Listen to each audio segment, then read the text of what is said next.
ایک آیت جو سب کو یاد ہے، آدھی میں پڑھوں گا آدھی آپ پڑھیں گے، 4 لفظوں کی آیت ہے، آیت کا ایک حصہ ہے، قل رب، کیا بات ہے، کہیے کہ اے میرے رب میرے علم میں اضافہ فرما، رب زدنی علما، قل کے ساتھ 4 لفظ ہوتے ہیں۔ اچھا، اگر اللہ جانتا ہے کہ میں اپنے علم میں اضافہ چاہتا ہوں، میری تمنا ہے، تو اللہ کیوں کہہ رہا ہے قل، مجھ سے کہو؟ وہ خود کیوں نہیں بڑھاتا؟ اس کا مطلب یہ ہے کہ اگر آپ کے دل میں کوئی حاجت ہے، اللہ جانتا ہے، لیکن اللہ کو محبوب ہے کہ اس حاجت کو کہو وہاں پر، کہو، خود قل کے لفظ میں بات پوشیدہ ہے کہ آپ کہیے۔ اللہ کو یہ جو انکساری پسند ہے، ہاں، ان الذین یستکبرون عن عبادتی سیدخلون جہنم داخرین، اللہ سبحانہ وتعالیٰ نے دعا کی آیت کے بعد یہ کہا ہے کہ وہ کہ جن کے دلوں میں اتنا تکبر ہے کہ وہ اللہ کے سامنے دعا کرنے کو بھی تیار نہیں، تو ہم عنقریب انہیں منہ کے بل جہنم میں داخل کریں گے۔ جو دعا نہیں کرتا وہ تکبر کا اظہار کرتا ہے، ہاں، وہ جھکنا نہیں چاہتا کسی کے سامنے۔ اس لیے آپ کو معمولاً ملے گا کہ جتنے ٹاپ سائنٹسٹ ہیں، ڈاکٹرز ہیں، وہ اپنے دین کا اظہار کرتے ہوئے شرم محسوس کرتے ہیں،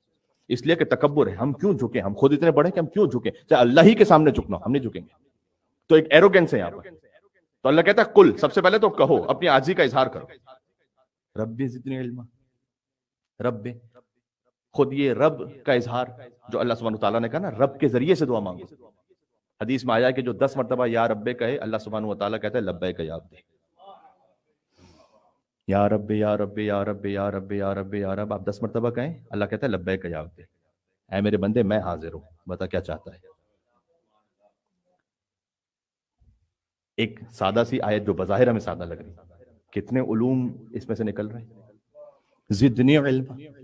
یہاں اللہ تعالیٰ نے یہ نہیں کہا کہ قل رب زد علما، اے پروردگار میرا علم بڑھا دے، ہاں، زدنی علما، یہ نہیں کہا علم بڑھا دے، زدنی علما، پروردگار تو مجھے بڑھا دے علم کے ذریعے سے۔ ترجمہ یہ ہے اصل میں اس کا،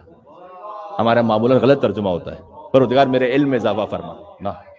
میرے علم میں اضافہ فرما یہ سادہ ترجمہ ہے، ہاں، جو کہ محاورتاً ہے، مفہوماً ہے، حقیقت میں نہیں ہے۔ لفظی ترجمہ پتہ ہے کیا ہے؟ قل رب زدنی علما، اے رسول آپ کہیے کہ اے میرے رب مجھے بڑھا دے علم کے ذریعے سے۔ یعنی اس دعا میں اللہ تعالیٰ نے سمجھایا ہے کہ اس بات کا کوئی فائدہ نہیں کہ علم بڑھ جائے تمہاری روح نہ بڑھے۔ کچھ لوگوں کا علم زیادہ ہوتا ہے، انسان چھوٹے ہوتے ہیں،